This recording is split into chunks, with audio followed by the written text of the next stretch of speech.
Hey, what's up, Magon? Seperti biasa, bagaimana kabar kalian di minggu ini? Semoga semuanya baik-baik saja ya. Kali ini kita akan bahas terkait dengan lanjutan dari manga Kagurabachi yang ada pada chapter 81. Sebelumnya, jika kalian masih terlewatkan dengan chapter sebelumnya, Tomongo sudah rangkum ya alur cerita dari manga Kagurabachi ini dari chapter 1 sampai dengan chapter 78. Jadi kalian bisa menikmati dan juga menontonnya. Saat ini kita akan bahas dulu chapter terbarunya, di mana kali ini Tomongo akan membahas sedikit cerita yang ada pada chapter lalu yang memperlihatkan anggota dari Hisaku yang sudah mulai menghancurkan markas dari Kemonabi. Beberapa orang pun sudah masuk ke dalam markas tersebut untuk mencari keberadaan dari pedang sihir di tempat itu. Namun tujuan dari mereka semua dihalang oleh salah satu anggota dari Kemonabi, yakni Azami. Sementara itu kita pun melihat Hikari yang sedang menjadi bintang akan berupaya untuk mengamankan pedang sihir dari kelompok Hisaku. Jadi, bagaimana kelanjutannya? Jangan lupa subscribe, like, dan komen untuk bentuk support kalian atas channel ini ke depannya. Kagurabachi chapter 81 mendapatkan judul Core. Chapter ini dimulai dengan memperlihatkan markas besar Kemonabi, di mana di sini terdapat salah satu petinggi Kemonabi, yakni Master Izaru, memonitoring pergerakan yang dilakukan oleh kelompok Hisaku ini. Para anggotanya ini pun sedang mencari keberadaan dari penyebab akar-akar pohon yang menjalar ke berbagai tempat yang menyebabkan kehancuran markas Kemonabi ini. Saat itu juga diketahui bahwa pedang sihir ini masih tetap aman dan Izaru ini pun berasumsi bahwa Hisaku akan menghancurkan mereka dari dalam karena beberapa anggota Kemonabi dicuci otaknya untuk dijadikan pengkhianat. Izaru kemudian menjelaskan ada 4 hal yang harus dilindungi oleh Kemonabi meski nyawa taruhannya. Pertama adalah inti medan gaya, kedua pedang sihir, ketiga Sword Master, dan yang keempat masih belum dikatakan karena panel pun berpindah ke Hakuri yang dimana dia sekarang terlihat berjalan ke lorong. Dan tujuannya saat ini tentu saja adalah mengamankan pedang sihir untuk membawa ke portal gudangnya. Di tengah jalan ini pun Hakuri bertemu dengan orang yang bernama Kashima, di mana dia adalah ketua pasukan yang melapor langsung ke Kudo. Kashima ini tak tahu bahwa Kudo dalam posisi yang mencekam karena berhadapan dengan anggota Hisaku selepas dia membantu kaburnya Hakuri dan nasibnya belum jelas. Di sini mereka pun mendengar pemberitahuan di speaker tentang sekitar 4 menit yang lalu pohon pinus menyebar dari tubuh 4 karyawan dan mulai menyerang sekitar. Nah, ternyata diketahui asal muasal dari pohon pinus ini, yakni ada salah satu penyihir dari Hisaku yang menanam benih di dalam tubuh mereka. Benih tersebut pun tumbuh saat pengidapnya mati. Sepertinya penyihir Hisaku ini pasti mengancam korbannya ini untuk suatu alasan, dan mereka pun akhirnya setuju menjadi bom bunuh diri dengan mengorbankan diri mereka. Dan tentu masih akan ada banyak bom yang meledak. Diberitahukan bahwa sekarang benih yang ada dalam diri beberapa anggota Kemonabi berjumlah 50 orang. Dan sekarang diketahui lagi tempat tersebut ada kurang lebih sekitar 500 pekerja, jadi berarti 1 dari 10 bom ada di antara mereka. Diberitahukan bahwa semua akan menyebar dan jangan bergerak sedikit pun kecuali Hakuri. Kemudian Hakuri pun melanjutkan perjalanannya untuk menyelamatkan pedang iblis agar tidak diambil oleh Hisaku. Nah, sesaat ia ingin pergi, tiba-tiba saja kita pun melihat kondisi dari Kudo yang selamat.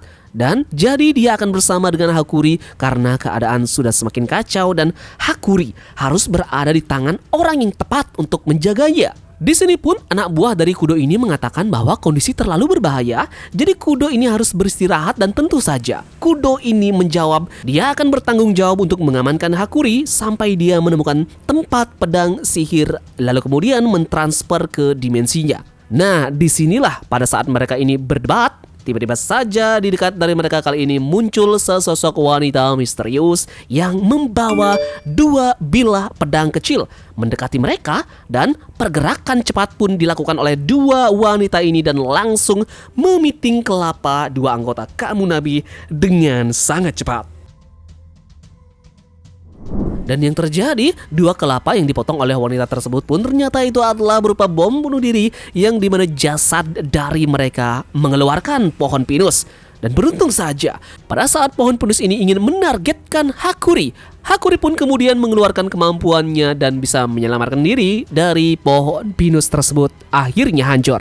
Di sisi yang lainnya, kita melihat Kashima kemudian ditodong oleh Kudo yang ternyata ada seseorang yang menyebar sebagai Kudo ini. Orang ini menyamar dan bilang bahwa Kudo yang asli sudah mati dan sosoknya ini adalah sebuah transformasi saja. Kedua penjahat tersebut kemudian melapor kepada atasannya bahwa pasukan terakhir Kudo akhirnya selesai dan pasukan utama sektor bawah tanah barat juga dibersihkan. Sisanya target mereka saat ini tentu saja adalah membunuh Hakuri Sasanami. Nah, Kashima yang sudah ditodong pisau pun memerintahkan Hakuri untuk segera cepat pergi dan jangan percaya dengan siapapun. Nah, disinilah tim monitoring mengatakan bahwa korban jiwa terus bertambah dan ada juga yang aneh karena tidak hanya korban pohon pinus. Ada dua tipe, yakni pertama ada benih tertanam di tubuh dari mereka. Keluarga si korban ini pun menjadi sandera dari Hisaku, maka dari itulah mereka mau menjadi korban bom bunuh diri. Namun yang menjadi aneh adalah untuk tahu info keluarga karyawan. Seseorang memang harus bekerja di sini dan dengan kata lain bisa dibilang ada kelompok yang berkhianat pada Kamunabi ini. Mereka membocorkan informasi ke Hisaku terkait dengan anggota keluarga karyawan Kamunabi. Untuk saat ini Kamunabi masih belum tahu siapa musuh di balik selimut ini dan karena musuh tentu saja juga tahu kunci kekuatan mereka dan lokasi mereka pasti sudah terdeteksi. Tentu mendengar hal ini petinggi Kamunabi yakni Izaru pun benar-benar jengkel atas hal tersebut. Dia pun memerintahkan bawahannya ini untuk segera mendeteksi siapapun yang melakukannya. Yang jadi masalahnya sekarang adalah pohon pinus ini menghalangi sirkuit sinyal untuk sementara. Jadi memonitoring hal ini sangatlah susah. Kita kembali ke Hakuri. Di sini dia pun tampak ketakutan dan juga bergetar, berlari menjauhi dua penjahat yang sudah membantai kelompoknya. Dia pun terlihat overthinking dengan apa yang dikatakan oleh Kudo. Nah, dan menariknya pada saat posisinya sedang terdesak inilah tiba-tiba muncul keajaiban dengan ada seorang pendekar pedang yang mendekatinya. Dan ternyata kita mendapatkan plot twist di sini. Pendekar pedang tersebut ternyata adalah Uruha yang kali ini terlihat hidup kembali. Hikari tentu terkejut-kejut akan hal tersebut. Namun dia ingat perkataan dari Kashima yang menyebut bahwa jangan percaya dengan siapapun, apalagi sekarang untuk saat ini dia melihat Uhura yang sudah jelas-jelas mati di tangan Samura malah terlihat hidup dan ingin menyelamatkannya. Hakuri ini ingat bahwa musuhnya saat ini punya skill transformasi yang bisa saja merubah dirinya menjadi Uruha palsu. Nah, namun saat dia kepikiran dengan hal tersebut, tiba-tiba saja Uruha langsung mengeluarkan sebuah teknik yang mengarah kedua penjahat yang mengejar Hakuri. Dan ternyata yang Hakuri lihat ini adalah Uruha yang asli yang memang berupaya untuk menyelamatkannya. Chapter ini pun ditutup dengan permintaan maaf dari Hakuri karena sudah mencurigainya. Uruha berkata bahwa dia akan menjelaskan tentang keanehan ini nanti kepada Hakuri. Chapter ini ditutup dengan Uruha yang mengajak Hakuri untuk ikut bersamanya. Yap, jadi bagaimana pendapat kalian tentang hal ini? Apa sebenarnya plot twist yang dijelaskan mengapa Uruha ini kembali hidup? Padahal jelas-jelas kita mengetahui dia sudah ditebas oleh Samura. Dan begitu juga dengan kontrak pedangnya yang sudah berpindah ke orang lain. Kita akan tahu jawabannya di chapter depan. Pastikan kalian bunyikan lonceng notifikasinya. Dan terima kasih sudah menonton.